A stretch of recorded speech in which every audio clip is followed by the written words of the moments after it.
क्यों औरत ही औरत की दुश्मन बन जाती है। अभिषेक बस सोहा की ओर देख रहा था। वो दोनों दूर बैठे थे। दिलों में भी दूरियां बढ़ चुकी थी, लेकिन गलतियों का एहसास होने लगा था और रास्ता लंबा हो चुका था। गायत्री बड़ी ठाठ से बैठी हुई थी। आखिर उनकी जीत हुई थी। उनको खुश होना तो बनता ही था। अभिषेक भी जीत रहा था, पर उसे उस जीत का कोई अनुभव नहीं हो रहा था। वह निराश था। थोड़ी देर में उसे और सोहा को बुलाया गया। सोहा ने उसकी तरफ एक बार भी नहीं देखा था। उसे अब अभिषेक से कोई उम्मीद भी नहीं थी। वो दोनों कोर्ट में थे। सोहा और अभिषेक ने डाइवोर्स पेपर पर दस्तखत भी कर दिया था। जब अनुज उनकी बेटी की जिम्मेदारी की बात आई तो सोहा को पता था कि क्या होने वाला है, पर वह मजबूर थी। उसे अभिषेक से एक पैसा नहीं चाहिए था और इसलिए अपने जिगर के टुकड़े को ना चाहते हुए भी अपने पति को सौंप रही थी। जज साहिबा, मेरी एक विनती है, अभिषेक ने कमरे में फैली गंभीरता को तोड़ते हुए कहा। मैं मेरे बेटे को अपनी बीवी सोहा के साथ भेजना चाहता हूँ। सोहा और गायत्री उसे हैरान से देखने लग गई। गायत्री ने कोर्ट की मान्यता के अंतर्गत अपने स्वभाव के विपरीत जाकर बड़े मीठे स्वर में कहा, बेटा सोच समझ के बोलो। अनुज तुम्हारा खून है, तुम्हारा अंश है। उसे तुम कैसे किसी को भी दे सकते हो। सोहा को अपनी सास की बातों पर गुस्सा तो आया, पर वह अभिषेक का जवाब सुनना चाहती थी, इसलिए चुप रही।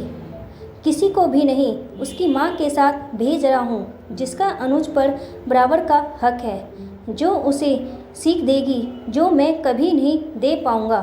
अभिषेक ने कहा, बेटा मैं भी तो हूँ तुम्हारे साथ, उसकी परवरिश हम करेंगे। गायत्री ने अभिषेक से कहा, माँ आप औरत होकर दूसरी औरत के साथ वही करती थी जो आपके साथ अपने समय में हुआ था। आपने मुझे कुछ नहीं सिखाया। आपने कहा था बहादुर लड़के रोते नहीं हैं, लेकिन सोहा अनुज को ये सिखाती है कि बेटा रोने से तुम छोटे नहीं हो जाओगे और लड़कों के रोने से उनका कोई ओहदा कम नहीं होता, बल्कि उन्हें लड़कियों जैसा अंदर से मजबूत बनाता है। रोने का लड़का लड़की से कोई संबंध नहीं। मैं आपको छोड़ नहीं सकता, आप मेरी माँ हो, पर अपनी बीवी और बच्चों को आपके साथ घुटने नहीं दूंगा। उन्हें आज़ादी दिलाऊंगा, चाहे उनसे अलग होकर जीते जी मर ही क्यों ना जाऊं। अभिषेक ने कहा। सोहा के आंखों से आंसू आ गए। अभिषेक के शांत स्वभाव के पीछे का सच सोहा कभी जान ही नहीं पाई। वह बस इतना जानती थी कि उसकी सास गायत्री के पति बहुत ही कम उम्र में मर चुके थे। अपनी सास के ताने और जिल्लत सहकर उन्होंने अभिषेक को पाला था और इसलिए अभिषेक उन्हें कुछ नहीं कहते थे, मानो उनका कर चुका रहा हो। पर आज पहली बार उसने सोहा का साथ दिया। सोहा भी कमी समझ ना पाई कि उसकी सास भला खुद जिस मुसीबत से गुजरी थी, वही अन्याय उसके साथ क्यों कर रही थी। क्यों औरत ही औरत की दुश्मन बन जाती है। क्यों वे बहू को एक स्त्री के रूप में तक अपना नहीं पाती। क्यों वो उसे वही दुख देती है जिस दर्द से खुद गुजर कर वह टूटी हो। सोहा अभिषेक की तरफ बढ़ गई। क्या हम अपनी शादी को एक और मौका नहीं दे सकते। क्यों तुम उस दर्द से गुजरना चाहती हो। अभिषेक ने कहा, जिस प्यार की मुझे चाह थी वो प्यार आज मुझे मिला है, उसका एहसास आज मुझे हुआ है। कैसे पलट कर चली जाऊं। सोहा ने आंसू के बीच कहा। गायत्री ने हाथ जोड़ते हुए सोहा से कहा, बहू मुझे माफ़ कर दो।